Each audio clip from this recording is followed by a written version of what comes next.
You are listening to True Podcast.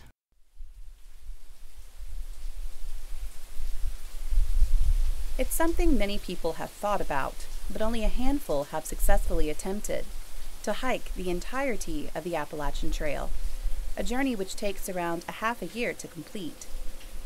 The AT, or Appalachian Trail, is nearly 2,200 miles of hiking trails that cut through 14 eastern states. The traditional route hikers take is northbound, which starts in Georgia and ends in Maine. Only about 15,000 people have completed the entire Appalachian Trail from end to end, according to the records kept by the Appalachian Trail Conservancy. Matt Boles, a 28-year-old graduate from the University of Tennessee, was one of these few thousands. Matt caught the AT bug after bikepacking with a friend. It was the first time Matt had really gone deep into the woods. After he had introduced me to real backpacking, I was like, man, this is awesome. You can hike to some remote, beautiful place in the middle of the woods that is just so zen and chill, and you can just be who you want to be. It's the most liberating feeling in the world. There's no laws or anybody telling you that you have to be a certain way. You're out there being who you want to be and experiencing what you want to experience, and that's the most free feeling you can have. But I just immediately fell in love with it. Matt and I sat together in my front apartment patio. The rhythmic drones of the late summer cicadas and the noise of the residential traffic offered contrasting sounds between that of nature and of the city, perfect for our conversation. Matt had only been back for less than 2 months, but the afterglow of being on the trail was still noticeable. He had a controlled calmness to him. He would look thoughtful whenever I posed a question. He was a man who wasn't in a rush. There's something you get from being out in nature, and you completely separate yourself from everything back home, everything back in the quote-unquote real world. I don't know, I just felt like I appreciated life more when I was out there, and coming back, it's so different, just adjusting. I don't know, it just makes you appreciate your time on the trail more. My time in towns on the trail was, you were in town for maybe a day or two, but your time in trail or time in town would make you want to run back out to the trail, just because just all the bullshit stuff that was going on. You would be in McDonald's, eating or whatever, and you would look up at the TV, and then there would be a news flash across the screen, child killed or something like that, children's body found or something. It's man, none of that shit happens on the trail, Matt sipped on the IPA I had handed him, and for a brief moment he looked almost disdainful about being back in the city. He called it being handicapped. I feel like we're all kind of handicapped, and I'm getting that handicap back, even as we speak.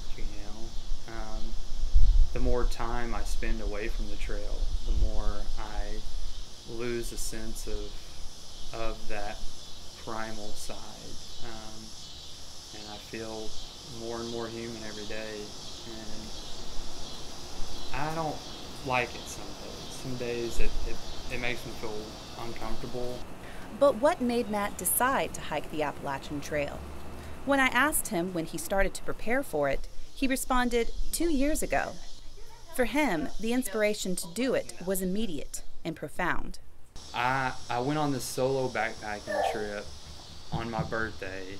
I hiked out in the Smokies to a shelter called Mount Collins Shelter, which is actually the highest shelter in the Smoky Mountains on the Appalachian Trail. And I didn't think there was going to be anybody there. I just was kind of expecting to be by myself. But I get there, and there was this huge group of thru hikers there. I was the only one that wasn't hiking the trail. And laying in my sleeping bag that night, I remember staying awake for as long as I could just to listen to these guys tell stories. And their stories were so cool. I just wanted to keep hiking with them. I wanted to be part of their group. And that night, I fell in love with the Appalachian Trail. And that night, I said to myself that I was going to do this someday. And I was going to, fully commit to it. I was going to find some way to do it. That was when I first started college at Pellissippi. And I just said to myself that I was going to finish school and start the trail after that. And that's what I did. I worked towards getting my degree. Once I got my degree, I graduated this past December from the University of Tennessee and hit the trail in February. Matt ended up taking about 5 months to complete the trail. He hiked most of it with his friend John, who went by the trail name Prefontaine after his favorite runner. Matt was called Cool Breeze. The tradition of using trail names on the Appalachian Trail is a common one. It builds upon the traveler's experiences and creates a community. Traveling with persons you met up with on the trail was a common practice. Matt met many different people with their own trail names along the way. The Appalachian Trail is probably the most hiked trail, the most traveled trail in the country. So I saw people every day. There was maybe 1 or 2 days that I didn't see anybody. This led Matt to explain a common mistaken assumption people make who haven't hiked the trail. They fear the isolation. What if you get hurt or attacked? Well, it's kind of a common misconception with the trail. The trail isn't necessarily in the remote wilderness. Everywhere I went on the trail, I was probably a day or 2 days away from a town, from a convenience store, and I would say 95% of the time I had cell phone reception. Wild animal attacks, muggers, and bodily injuries were not pressing concerns in Matt's mind as he hiked the AT. He had started out keeping a journal, and he had a lot of ideas about what the experience would be like. Unfortunately, keeping a diary wasn't as easy or ideal as you'd expect because of the biggest nuisance on the trail, the mosquitoes. I was just lit up by mosquitoes every night after probably June, 1st or whatever. Clouds of mosquitoes. They were the worst in the evening, right at dusk, and you would get to the campsite so exhausted, so tired, and the only thing you wanted to do was cook your food and roll into your tent and just pass out for the night. But when you're standing outside trying to cook your food, the mosquitoes would be flying into your eyes, up your nose, and your mouth, clouds of them.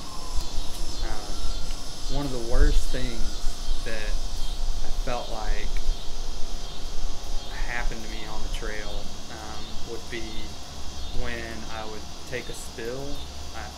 I would fall on the trail, and you would be laying on the ground in pain, holding whatever's hurting, and you don't immediately get up, you just want to lay there and kind of recollect yourself, but you could never do that because you would be getting lit up by the bugs. Right as you would hit the ground, they would just be on you, and the only your best defense was just to keep hiking. There would be times where I'd look at my arms and there would literally be like 50 mosquitoes on each arm, and you could smack and wipe and there would be blood just smeared all the way down. Matt started out hiking the trail in March when the weather in the mountains was still cold. He and his friend John had to battle through snow and low temperatures at the very beginning of their hike. Matt and I finished up our conversation about this at Barley's in the Old City on their upstairs patio.